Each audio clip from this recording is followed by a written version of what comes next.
प्यारे बच्चों, स्वागत है आपका अंबिका हिंदी पाठशाला में। कल हमने पढ़ा था पाठ 2 कक्षा 6 हिंदी विषय से। पाठ का नाम है अपना स्थान स्वयं बनाइए। इस पाठ का हमने अध्ययन किया और देखा कि कितनी अच्छी कहानी है। कैसे एक व्यक्ति अपनी कर्मठ से, अपने अच्छे कर्म के द्वारा, मेहनत से अपना एक अच्छा स्थान प्राप्त कर लेता है। तो आज इसके प्रश्नों के उत्तर को अच्छे से समझेंगे और अभ्यास करेंगे। ठीक है, जिन्होंने वो पुरानी वीडियो अभी तक नहीं देखी है वो वीडियो जाके देख लें। तो विचार और कल्पना से पहला प्रश्न है कि ईमानदारी से कार्य करने का क्या तात्पर्य है। आपको कैसे पता चलता है कि आपके द्वारा कार्य ईमानदारी से किए गए। ईमानदारी पूर्वक कार्य करने के क्या क्या लाभ हैं। तो ये प्रश्न पूछ रहा है, इसमें पूछ रहा है कि ईमानदारी से कार्य करने के क्या लाभ हो सकते हैं। तो चलिए उत्तर देखते हैं। ईमानदारी से कार्य करने का तात्पर्य यह है कि मुझे जो भी कार्य करने को मिले उसे हम बिना किसी लोभ लालच के पूरी करें। यानी कि यदि हमें कोई कार्य दिया जाता है तो हम लालच ना करें कि इससे हमें क्या फ़ायदा मिलेगा, क्योंकि यदि हम लालच में आ जाएंगे तो फिर ईमानदारी वहाँ उतनी नहीं रह जाएगी। ईमानदारी से कार्य करने से आदमी की चारों ओर प्रशंसा होती है। ठीक है बच्चों, ईमानदारी से कार्य करने के अनेक लाभ है। जैसे आदमी की विश्वसनीयता बढ़ती है, लोग बड़े बड़े काम देने लगते हैं और जीवन में तरक्की के खूब अवसर मिलते हैं। साथ ही प्रतिष्ठा में भी वृद्धि होती है। तो कैसे हमने देखा कि ईमानदारी से काम करने से हम लाभ ही लाभ है, क्योंकि उससे हमें सम्मान मिलता है, पद प्रतिष्ठा मिलता है। उससे भी बड़ी बात होती है कि हमें आत्मिक संतुष्टि मिलती है। प्रश्न 2, राजा के 7 मंत्री नशे में पाए गए। नशे के क्या क्या दुष्परिणाम हो सकते हैं या क्या होते हैं। तो बच्चों, आप भी जानते हैं कि नशा कितनी बुरी चीज़ है ना। नशा बहुत बुरी चीज़ है। तो देखते हैं नशा करना क्या है। इसका उत्तर होगा कि नशा करना एक बुरी बात है। इससे लाभ कुछ नहीं होता, सिर्फ नुकसान ही होता है। नशा करने वाला व्यक्ति कोई भी काम ठीक से नहीं कर पाता, उस पर कोई भरोसा नहीं करता, वह अपने परिवार का ठीक से ध्यान भी नहीं रखता। नशा करने वाले व्यक्तियों को समाज में मान सम्मान भी नहीं मिलता और पैसे एवं स्वास्थ्य का भी नुकसान होता है। तो शराब पीना या किसी भी प्रकार का नशा करना हर प्रकार से गलत है। अब आते हैं कहानी से। कहानी से के अंतर्गत पहला प्रश्न है किसने क्या कहा। ये आपने भी पढ़ा कि किसने क्या कहा है। मुझे अपने लिए एक आदमी की ज़रूरत है। किसने कहा था ये बात? ये बात कहा था राजा ने मंत्री से। ठीक है बच्चों, राजा ने मंत्री से कहा था। दूसरा है मैंने इसे हजारों में से छांटा और बढ़िया नौकरी से छुड़ा कर लाया हूँ। ये बात कही थी मंत्री ने राजा से। और तीसरा है मुझे अपने राजा की सेवा करने का मौका मिला। ये बात युवक जो कि नौकरी के लिए लाया गया था मंत्री से कहता है। और लास्ट है इससे अफसरों में ढील और बेईमानी पैदा होगी। ये बात वित्त मंत्री यानी कि वही युवक जो वित्त मंत्री बन चुका था उसने राजा से कही। फिर प्रश्न 2 है कि युवक ने कीमती सामान क्यों बेच दिया।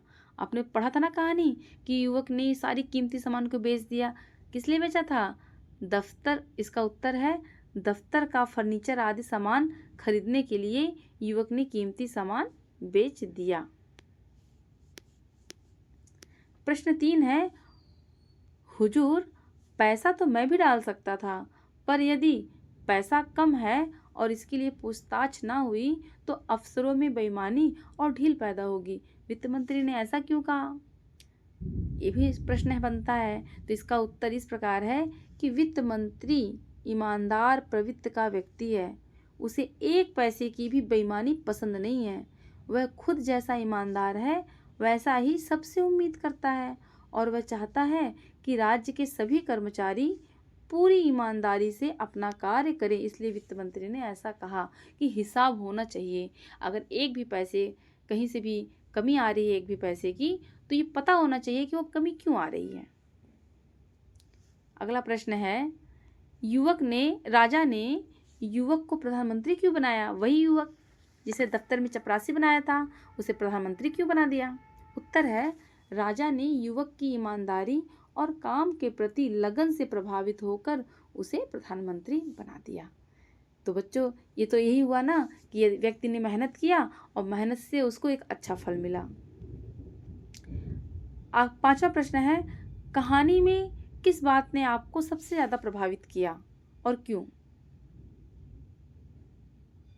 उत्तर है कि मुझे कहानी में युवक की ईमानदारी, काम के प्रति उसकी लगन तथा उत्साह आदि ने बहुत प्रभावित किया। वह अपने इन्हीं गुणों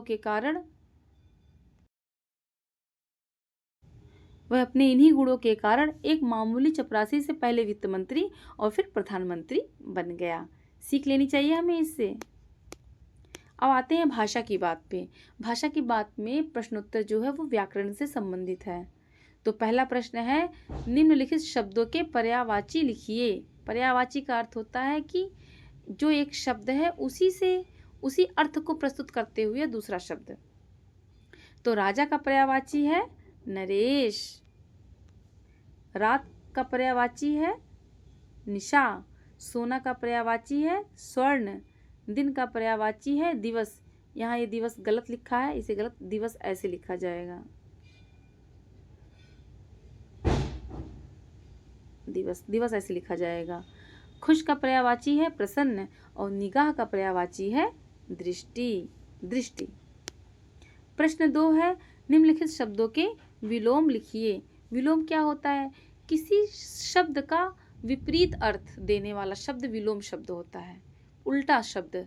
ठीक है, जैसे उन्नति का विलोम होगा अवनति, कृतज्ञ का विलोम होगा कृतघ्न। कृतज्ञ का अर्थ है जो उपकार को माने और कृतघ्न का अर्थ है जो उपकार को ना माने। बेईमान अर्थात जो बेईमानी करता है। ईमानदार जो ईमानदारी से रहता है। अमीर का विलोम होगा गरीब और अच्छा का विलोम होगा बुरा। अब इसमें क्या प्रश्न पूछ रहा है, निम्नलिखित पंक्तियों में उचित विराम चिन्हों का प्रयोग कीजिए।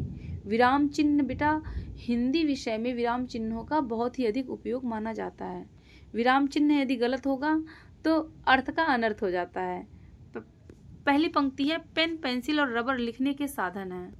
अब यहाँ पे देखो उचित विराम चिन्ह का प्रयोग क्या किया गया है, यहाँ प्रयोग किया गया कॉमा। ठीक है, यहाँ पे है ना प्रयोग, ये पेन के बगल में कॉमा का प्रयोग किया गया है और यहाँ पे पूर्ण विराम का प्रयोग किया गया है। पेन पेंसिल और रबर लिखने के साधन है। दूसरा है, क्या आपके विद्यालय में कंप्यूटर है? क्योंकि ये प्रश्न पूछा जा रहा है तो यहाँ पे प्रश्नवाचक चिन्ह का प्रयोग हुआ है। तीसरा प्रश्न है, वाह कितने सुंदर फूल खिले हैं। क्योंकि वाह शब्द में एक खुशी, एक आश्चर्य की अभिव्यक्ति हो रही है तो यहाँ विस्मय बोधक चिन्ह का प्रयोग हुआ है। और लास्ट में पूर्ण विराम का प्रयोग हुआ है। ये पूर्ण विराम बहुत जरूरी है। फिर है, गुरु शिष्य विद्यालय की शोभा है। क्योंकि गुरु शिष्य तो गुरु और शिष्य होना चाहिए, तो और शब्द को प्रदर्शित करने के लिए यहाँ पे योजक चिन्ह का प्रयोग होता है, जिसे ऐसे प्रयोग करते हैं। गुरु शिष्य विद्यालय की शोभा है, यहाँ पे भी पूर्ण विराम का प्रयोग होगा। प्रश्न 4 है, जिन शब्दों के एक से अधिक अर्थ होते हैं उन्हें अनेकार्थी शब्द कहते हैं। जैसे हार गले में पहने जाने वाली माला है और एक हार का अर्थ है पराजय। समझ रहे बच्चों? तो नीचे दिए गए शब्दों को भी उसी प्रकार से लिखना है। तो कर एक कर होता है टैक्स और एक कर होता है हाथ। तो टैक्स का मतलब है वह अपना आयकर समय से जमा करता है। कर यहाँ पे दिया है कि हाथी का कर लंबा होता है। आप ये कह सकते हैं कि हमने अपने कर कमलों से यह दान किया। अपने हाथ के लिए दूसरे कर का प्रयोग होता है। फिर है मन और दूसरा शब्द है मन। एक मन का होता है अर्थ हृदय और दूसरे मन का अर्थ होता है तोला, जो कि एक इकाई होती है तोलने की, मतलब माप करने की। तो पहले मन का वाक्य प्रयोग होगा वह मन का बुरा नहीं है। दूसरे मन का वाक्य प्रयोग होगा उसने मुझे 1 मन गेहूं दिया। फिर है सोना सोना।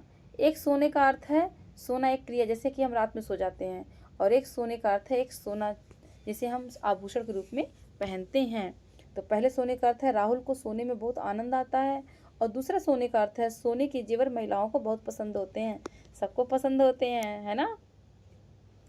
फिर है पत्र, पत्ता, और एक पत्र मतलब चिट्ठी। पतझड़ के बाद बसंत में सभी पेड़ों पर नए पत्र लगते हैं, यानी कि नए पत्ते लगते हैं। और एक पत्र का अर्थ होता है चिट्ठी। मुझे तुम्हारा पत्र मिला। आते हैं प्रश्न 5 में। संज्ञा या सर्वनाम की विशेषता बताने वाले शब्दों को विशेषण कहते हैं। निम्नलिखित पंक्तियों में आए हुए विशेषणों को रेखांकित कीजिए। तो ऐसे शब्द जो संज्ञा और सर्वनाम की क्या करते हैं, विशेषता बताते हैं, ठीक है बच्चों, तो उन्हें कहते हैं विशेषण। जैसे कि अब आप देखिए यहाँ पे लिखा है बढ़िया नौकरी से छुड़ा कर लाया हूँ, तो नौकरी की विशेषता बता रहा है बढ़िया, तो बढ़िया यहाँ पे विशेषण हो गया। दफ्तर सचमुच शाही दफ्तर हो गया, दफ्तर कैसा हो गया, शाही हो गया, विशेषता बता रहा था, शाही शब्द विशेषण हो गया।